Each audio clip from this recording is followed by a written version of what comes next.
Today we have a container of roses. And we have a balloon sticking out of the roses that says love. There are some other videos that Snyder from Snyder Sunshine Art Studio has put together with the theme of Valentine's Day and love. And this is just an additional one to add to that series of videos. And in this one, we're going to use this wavy line, and we're going to use some wobbly, curvy lines, straight lines, and we're going to build our roses here. Now, I did draw this horizontally for the example, and I was thinking once I drew the flowers, I was like, well, what else can I do with it? So I drew this bottom of the top of the vase at the bottom of the paper, and I realized maybe I just need to turn the paper for the video, and so that is what I'm going to do here.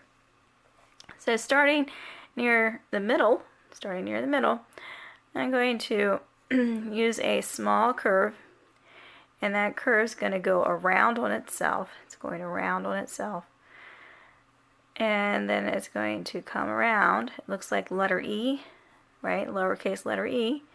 And then I'm just going to give it a little wobbliness to it as it goes, and it swirls around.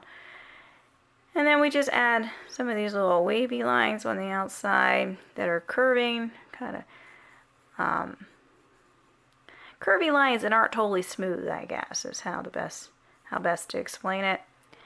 And eventually we have layers of petals, and then we want to create like this budding bottom here. I don't know what the technical term is, but budding bottom is fun. And we add a zigzag, straight line, and then we can add our leaves in there. So we go up here and we do something similar. Instead of going to the right, let's go to the left and make it a little more wiggly, have it close on itself, and then we use our curvy lines. So I just find a spot, go around, then I find another spot where I'd like to start the next petal, and then I'm looking back at my original one here, and I see how I have that one connected to the original part that we started with, and then we just continue. And we add its budding bottom. Little zigzag. The stem goes down just like that. And we add narrow, and we put its curvy leaves in there. And give an indication of another one.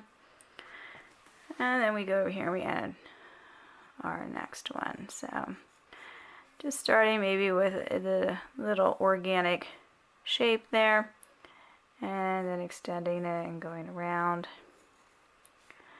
and continuing. We're just continuing with these wobbly curvy lines going around the original section that we drew. I kind of don't like how this is open here, so I'm just going to add another line there, and there it is.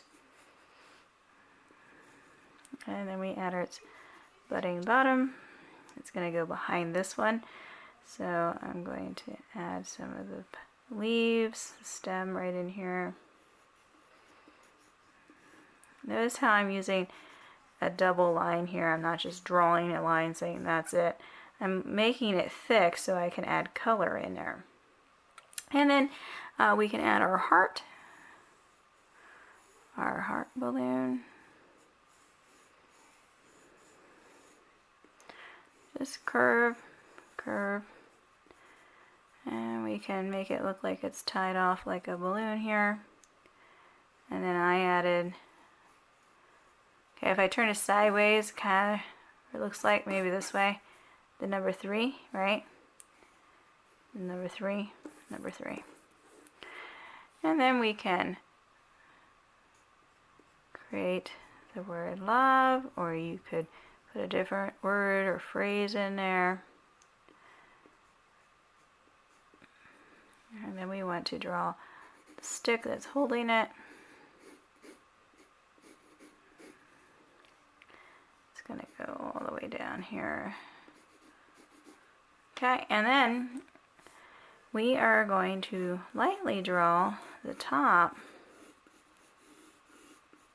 of the flower container, or the vase, flower pot, curve, and then I'm going to double that up so it's narrow, narrow, narrow. When I say narrow, I'm talking about narrow compared to the first line here. The space that's there. As I come around, this space is going to be wider. It's going to be wider. And then it's going to be narrow in the front. Wide, and then narrow.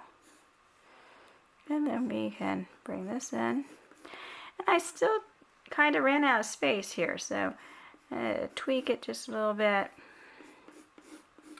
And there we go. So if you draw smaller, most likely you'll be able to fit it in there. But A.M. Snyder here, I tend to draw big.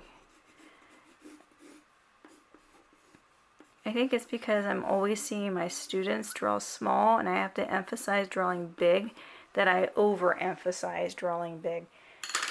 And then we take our Sharpie and we define everything very crisply. I don't know, crispy is kind of fun too.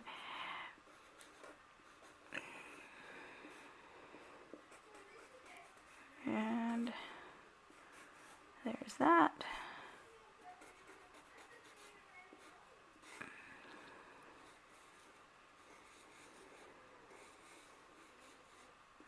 It doesn't have to take long because I already drew it, so I know what I'm going to trace around. If I don't truly follow those pencil lines, it's alright. It's a flower. It's organic. It's not totally precise like many man-made items.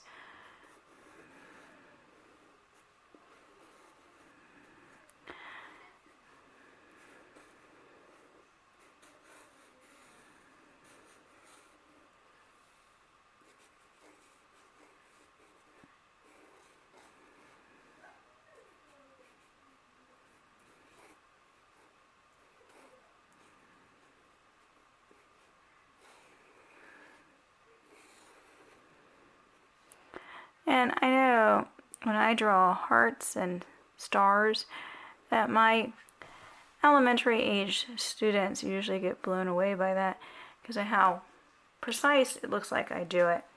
And as I tell them, it's because when I was younger, I was determined to make these stars look amazing, like what I thought my teachers were doing, that I practiced and I practiced. And now I can make stars really well. And that's how anything is. If you really want to do it, you have to keep practicing so that you're going to do it well.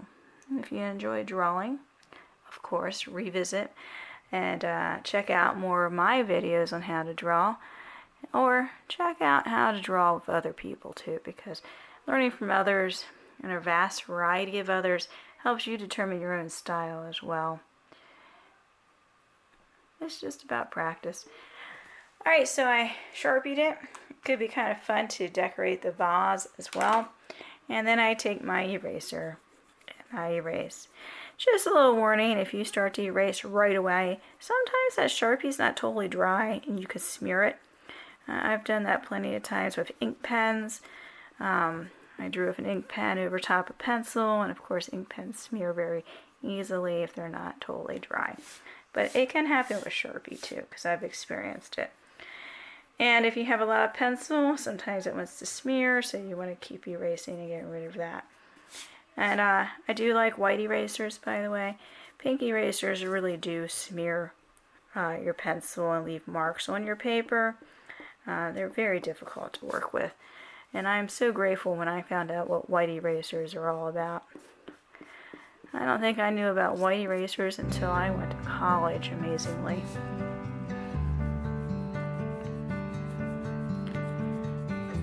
Alright. And then we take and we color it in. So when we look at this one, I just used a range of value by pressing on my crayon really hard where I want it to be darker. So there's an overlap of the petals, so this is lighter because light would hit it because it's in front of this one. So I pressed really hard where a shadow would be made, and I colored lightly where it would be light. Similar idea here. It's a little darker where it's overlapped here, and this is going to be lighter right in here. And you know, roses don't have to be red. You can make them whatever color you want. And the same with the balloon. The balloon doesn't have to be a red heart. It could be whatever color you want as well. So I hope that you enjoy coloring in your set of roses here. And I am Snyder here from SnyderSunshineArtStudio.com. Hope that you feel loved today. Until next time, bye.